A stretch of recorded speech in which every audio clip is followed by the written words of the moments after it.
Yes, JEE में second shift 9 जनवरी के paper को डिस्कशन करते हैं। जैसा शिफ्ट 1 का पेपर था, लगभग सिमिलर पेपर था। क्वेश्चन के ऑब्वियसली डेटा हमेशा चेंज होते हैं, क्वेश्चन के पैटर्न चेंज होते हैं, कहीं कैलकुलस तो में डिफरेंशिएशन है तो कहीं पर इंटीग्रल है, यही चेंज है, पर एक लेवल जैसा है। इसका मतलब 9th, 10th या 11th या 12 जनवरी को जो पेपर होने वाले हैं, आई थिंक बिल्कुल इसी पैटर्न पे होने वाले हैं। तो इन पेपर्स के सॉल्यूशन का, अगर आपका अगले दिन पेपर्स होने वाले हैं तो कहीं ना कहीं आपको इसके सॉल्यूशन हेल्प करेंगे। सेकंड थिंग कि क्वेश्चन देख के हमेशा ये थॉट आना चाहिए कि कैसे इसको इजीएस्ट मेथड से करें, कैसे इसको सिंपलेस्ट तरीके से करें। आईआईटी का क्वेश्चन है, मतलब 11th 12th के सिलेबस का क्वेश्चन है, ये बार बार याद रखा करें। जबकि हम ये मिसकंसेप्ट बना के चलते हैं आईआईटी का क्वेश्चन है तो टफ होगा। आईआईटी के क्वेश्चन टफ नहीं, लॉजिकल कंसेप्चुअल क्वेश्चन होते हैं, समझने वाले क्वेश्चन होते हैं। अगर आप उसको प्रॉपर सिस्टमेटिक में करेंगे तो आपको क्वेश्चंस के सॉल्यूशन बनेंगे। एक बार मैं सारे पेपर्स आपके साथ डिस्कस करूंगा, उसके बाद फिर हम पेपर एनालिसिस करेंगे कि कट ऑफ कितना जाएगा या किस तरह से आप अगले अप्रैल के लिए तैयार करें। अगर आपका कोई पेपर, मान लीजिए अभी जो मैं डिस्कशन कर रहा हूं और आपने पेपर दे दिया है, कहीं कुछ क्वेश्चन गलत हो गए तो आपके पास इसी साल एक बार फिर से मौका अपने आप को रिकवर करने का, फिर से आप डबल परफॉर्मेंस दे सकते हैं, क्योंकि अब आपको पता है कि क्या करना है। अब जैसे देखिए ये क्वेश्चन है पेपर 2 का, find number of position, number of positive integral value of alpha for which, number of positive integral value of alpha for which roots of the equation 6x square minus 11x plus alpha equal to 0 are rational.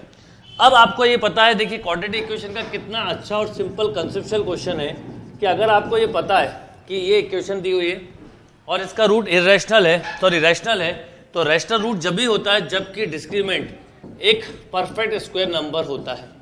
इसका मतलब ये हुआ कि B square मतलब 121 minus 24 alpha एक perfect square number होगा। Late मान लेते हैं कि ये लैम्डा स्क्वायर होगा। अब आपको यहां पर अल्फा की वैल्यू बताने की क्या क्या हो सकती है। एक ये परफेक्ट स्क्वायर नंबर है, जनरल लिख दिया। अब आप देखिए, अगर सपोज आपको दो बातें पता है, find number of positive integral value of alpha for which route. अब अल्फा की वैल्यू हमें पॉजिटिव लेनी, जैसे अगर हमने आप यहां पर रखा 1, तो 1 रखने पे क्या मिलेगा वो देखिए। सिमिलरली 2 रखने पे क्या मिलेगा चेक करिए। सिमिलरली 3 रखने पे क्या मिलेगा चेक करिए।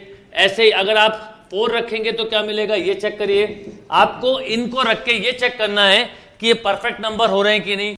या 5 रखने पे क्या मिलेगा, आप 6 रख नहीं सकते क्योंकि जब आप 5 रखेंगे तो देखिए क्या होगा, 24 इंटू 5 120, उसके बाद ये निगेटिव होने लगेगा। हमें परफेक्ट स्क्वायर नंबर चाहिए।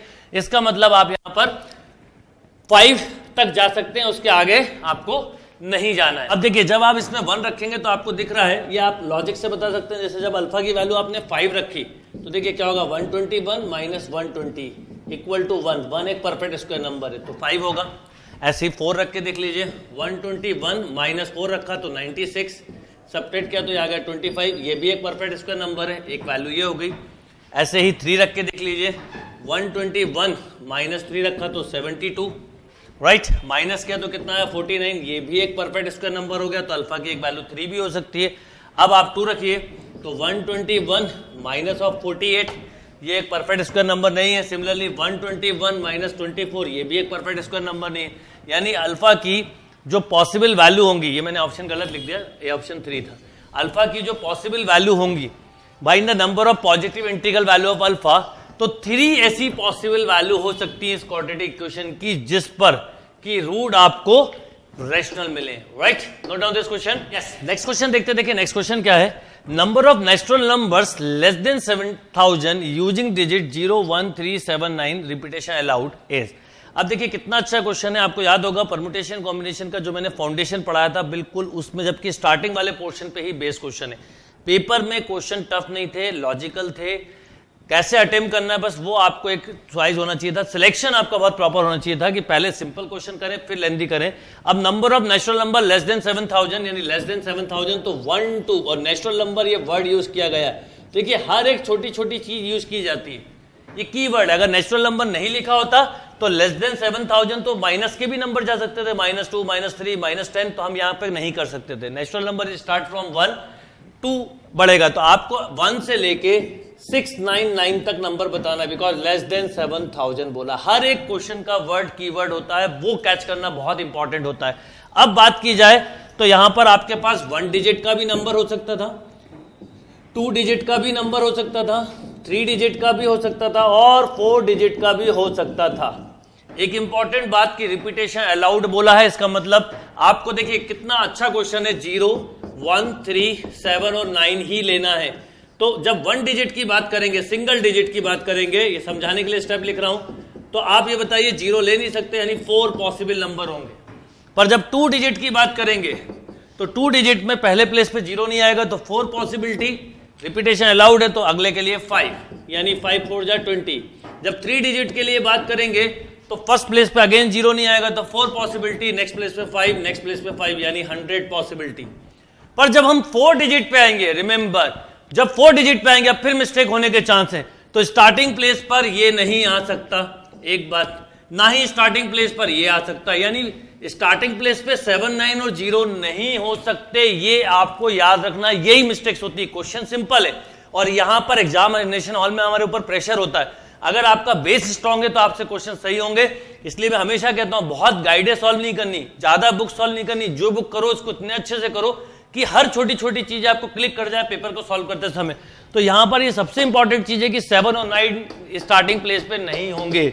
इसका मतलब स्टार्टिंग प्लेस के लिए केवल 2 पॉसिबिलिटीज हुई। फंडामेंटल काउंटिंग प्रिंसिपल वाला क्वेश्चन है। अब नेक्स्ट प्लेस की बात करें तो 1, 2, 3, 4, 5, देन अगेन 5, 5 एंड 5, ये हो गया 125 टू 250।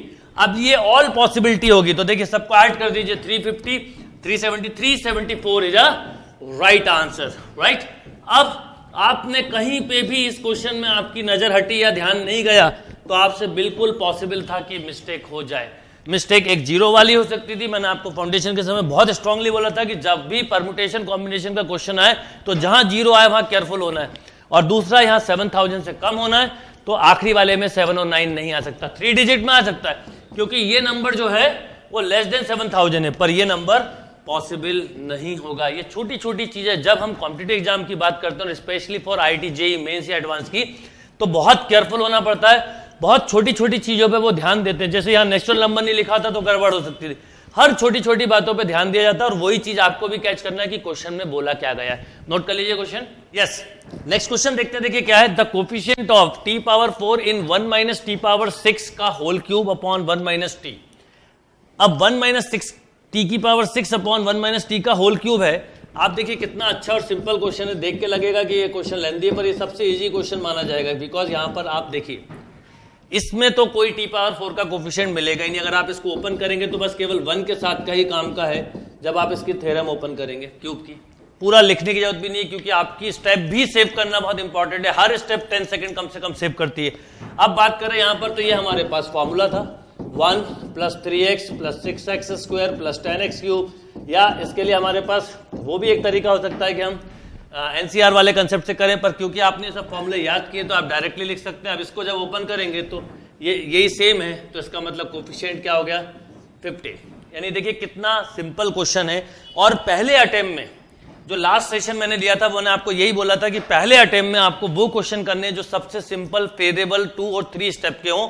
और मेरा एक्सपेक्टेशन था कि 5 to 6 मिलेंगे, पर इस बार के अभी तक दोनों पेपर में मैं देखूं तो करीब करीब मोर देन 10 क्वेश्चन ऐसे हैं जो आप थ्रू 2 और 3 स्टेप में इजीली सॉल्व कर सकते हैं। नोट कर लीजिए क्वेश्चन को।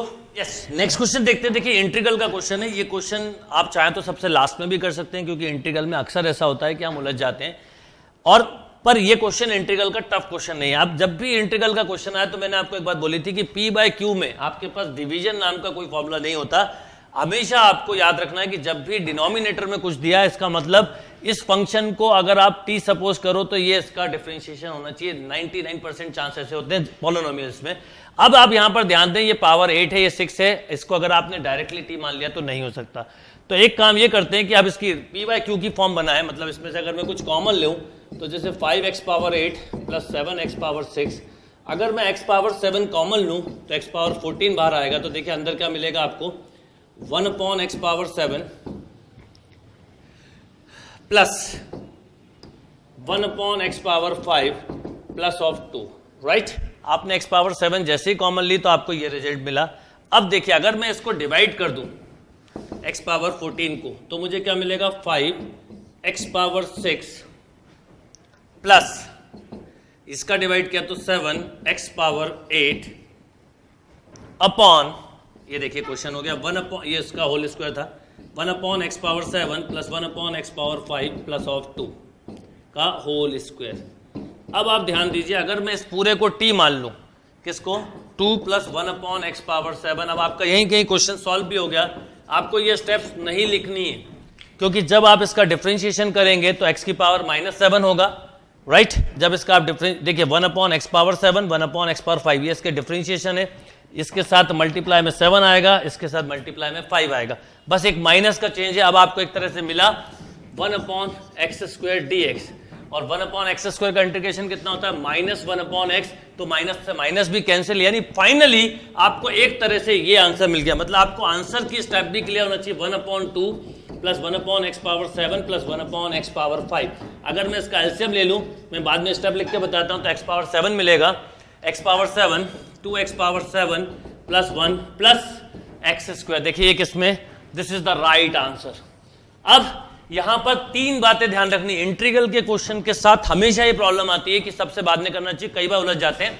पर जैसे ही मैंने इस क्वेश्चन को देखा तो p/q था, इसलिए मैंने इस क्वेश्चन को इनिशियल स्टेज पे लिया, बिकॉज आपके कंसेप्ट क्लियर होंगे, आप कर लोगे। आपको पता है कि डिवीजन फॉर्मूला होता नहीं है, डिनोमिनेटर वाली क्वांटिटी को t मानना, पर ऐसे कि उसका डिफरेंशिएशन न्यूमरेटर में हो, मींस टाइप कुछ ऐसी होना चाहिए थी।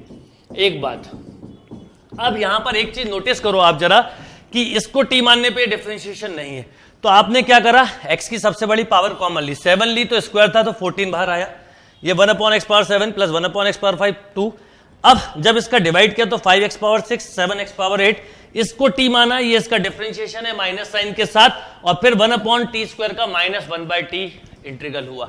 अब मैंने वो सारी स्टेप्स को हटाया है। अब आपको बताता हूं कि अगर वो स्टेप लिखता तो आप जरा टाइम कैलकुलेट करिए, ये टाइम आपका सेव करने से ही आपके स्कोर्स बढ़ने वाले हैं। ये छोटी छोटी चीजें याद रखनी थी कि अब आपने इसको t माना, ये t माना तो ये जाएगा -7/x⁻6 -5/x⁻, ये हो जाएगा 8, क्योंकि डिफरेंशिएशन कर रहा है 8, ये हो जाएगा 6 = dt/dx। तो एक तरह से 7x⁸8 + 5x⁻6 dx = -(dt), राइट।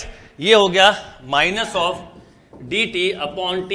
अब ये माइनस पहले से, तो ये बचेगा 1/t, फिर t की वैल्यू रखी, फिर एलसीएम लिया, फिर सॉल्व किया। इतनी देर आपने वो करा, इतनी देर में आप कोई नए क्वेश्चन या बल्कि 2-3 क्वेश्चंस कर सकते थे। ये छोटी छोटी अगर बातें याद रखोगे तो आपका अपने आप एक्यूरेसी परफॉर्मेंस बढ़ेगा। नोट कर लीजिए क्वेश्चन।